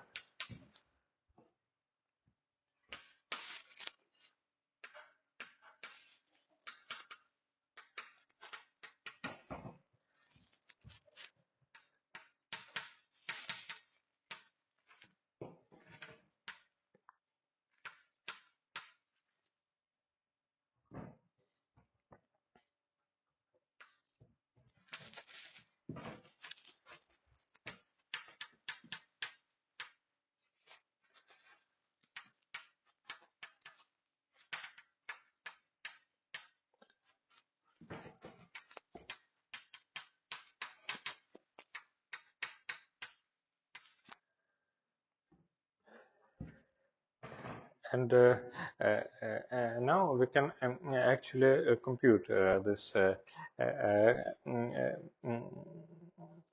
this action, because we know precise t dependence of this correlator. We know that it is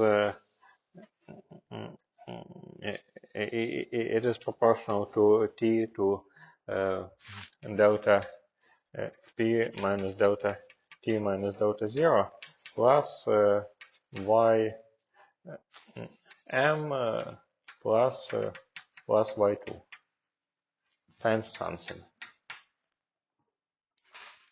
So this is the eigenvector of t dt. So we can simply write this as I also missed delta t here. So it is delta t times y1 plus 1 plus t to y1 plus y2 plus and so on plus y m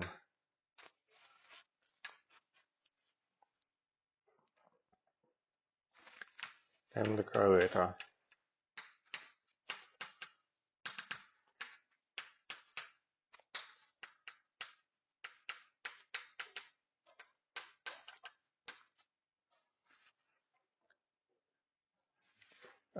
No, I forgot something.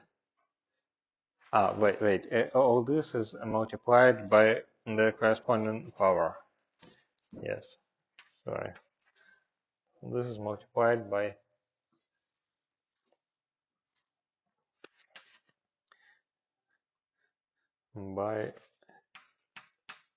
no, not multiplied, but shifted. Plus delta p minus delta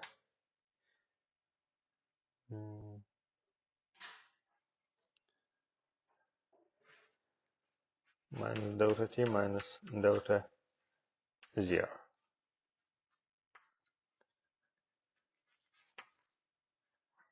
Yes, and the correlator.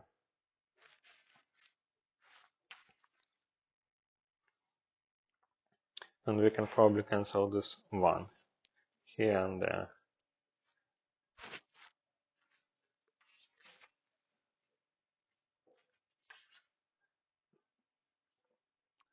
This one should be correct.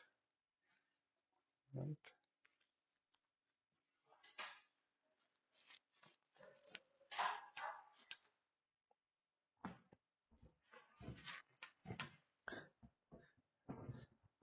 So, and is it clear what the formula for the next term will be? So here we have t y 1 plus. So is it clear how to move the second operator and what we will get as a result? I get the same differential operator acting on the block, but with y2. Yes. So it will be. Oh, we can probably write the final result. So we will have overall prefactor t to number of blocks. So in the first expression that we have delta t y1 plus delta p minus delta 0 plus y2 plus ym. Then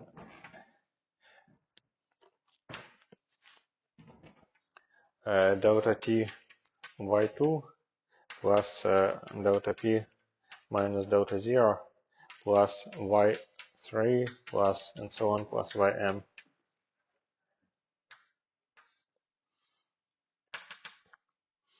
Plus finally times finally delta n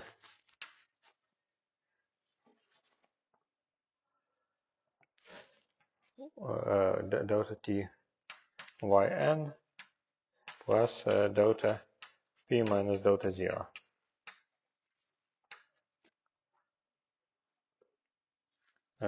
And all this acts on the highest on the 3-point function of highest vectors delta p O delta t of t and delta 0. which equals to t to delta p minus delta t minus delta 0.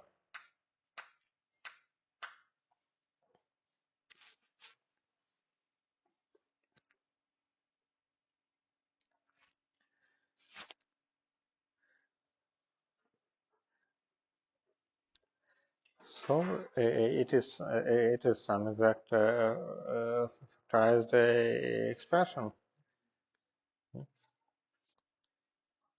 Should we get also some that computed at one? Well, we actually, well, yes, if we don't normalize it by one, then.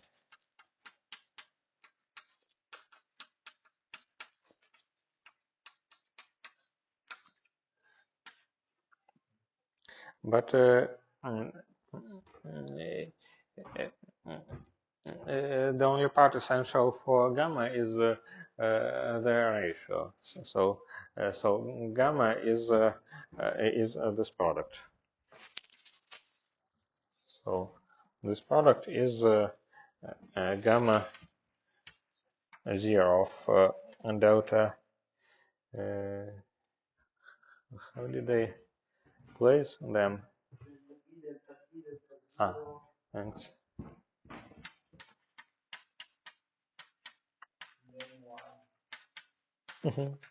Thanks.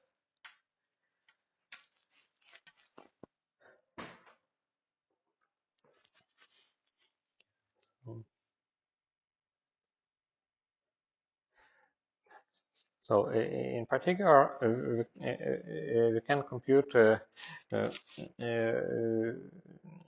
first term of the Virasoro conformal block, because we know this scalar product. Probably it's already erased. Ah, no, it's not erased. So b of delta t, delta 0, delta t. Ah, no, I was labeling them from infinity, maybe. Delta infinity, delta 1, delta t, delta 0, delta p, c, t equals to t to this power, delta p minus delta t minus delta 0 times 1 plus the product of two gammas divided by the multiplied by the inverse of this scalar product. Then in the numerator we have delta t plus delta p minus delta 0.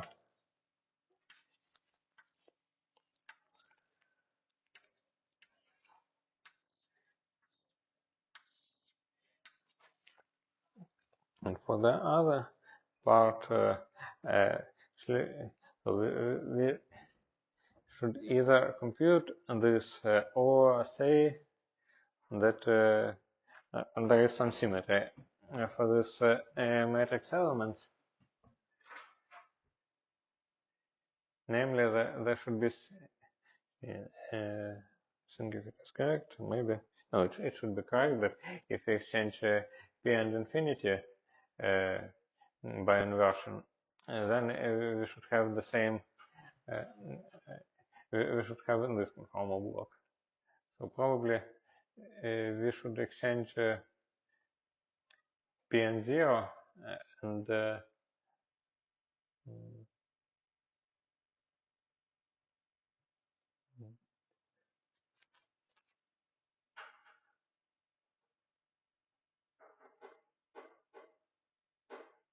probably, I forgot, but probably we can simply exchange 0 and infinity. No, not 0 and infinity. What?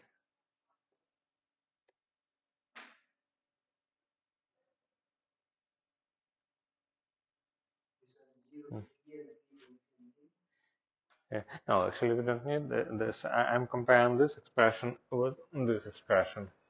And it seems that we can simply act by inversion. Mm, And this becomes Ly upon delta p, and this becomes delta infinity.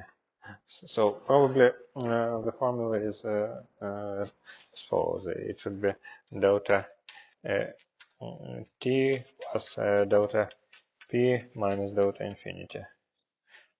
Let's forget on the size expression here, plus times t, because it is the first level, plus something times t squared, and plus all other terms. So conformal block is conformal block in one of possible interpretations is just some spots function that it depends on how many on 6 parameters, 5 dimensions, central charge and t. So this special function is very complicated in general situation. It has a branch structure approximately of this kind. If we perform analytic continuation around 1, then we get the integral of conformal blocks in the intermediate dimension for all dimensions. But there are some simpler examples when this monotony either becomes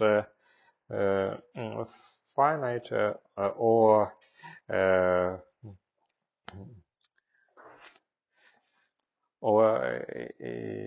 even one-dimensional.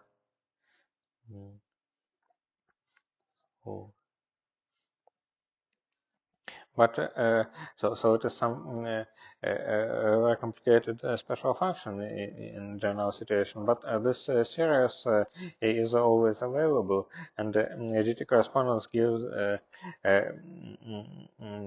more efficient computational formulas for the terms of this conformal block. In a sense, we don't need to do any computations in the Virasoro algebra. We can just write some factorized expressions, actually a big sum of factorized expressions. Okay, so do you have any questions?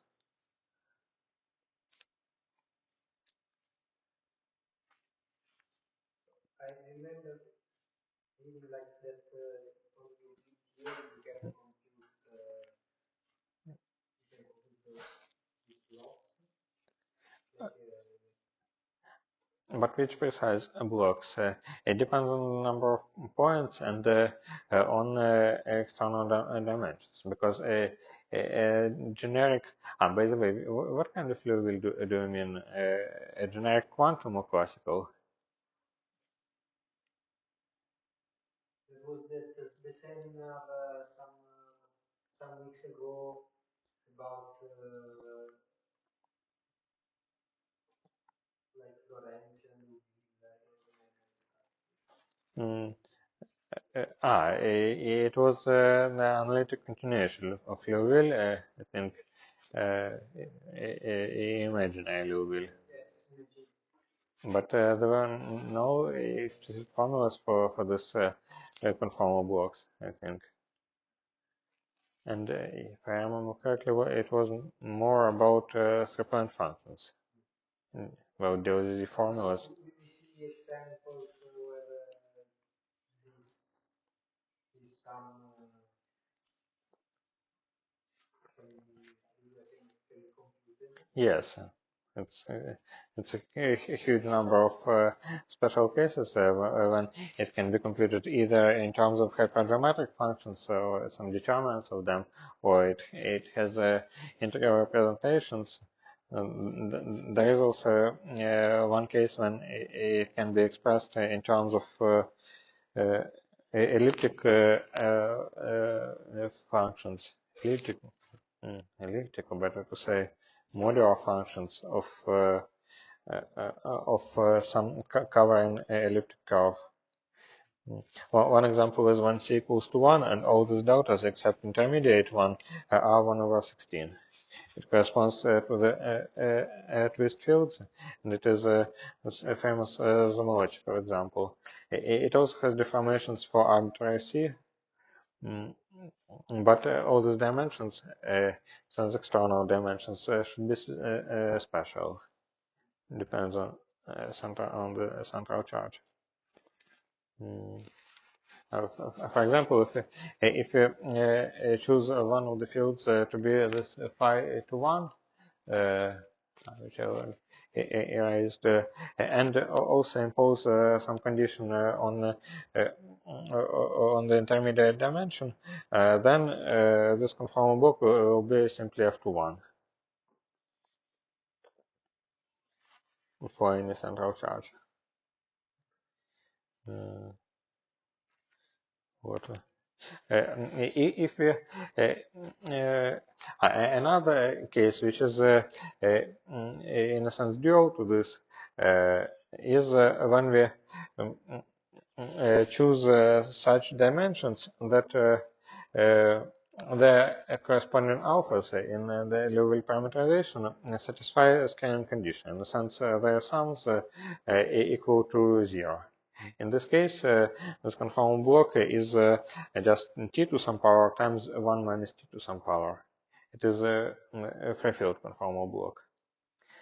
If we impose almost this condition, but a little bit violated, in a sense, we ask not for the charge conservation, but charge conservation up to some units of B or units of B inverse. In this case, this conformal block can be written as some integral of Coulomb-Gass integral.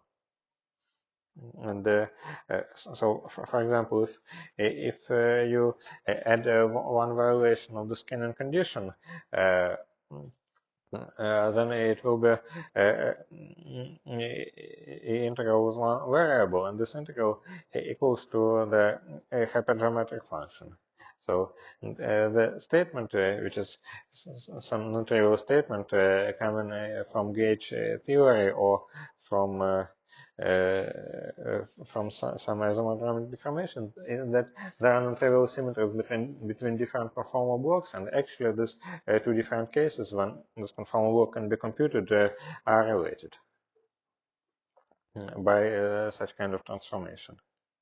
And probably I'll tell about this hypergeometric examples a little bit later, in a sense, maybe next time, because they are important. Even if you consider some more complicated conformal block that cannot be expressed in terms of hypergeometric function, it is important to see what happens when we insert phi 1 2 or phi 2 1.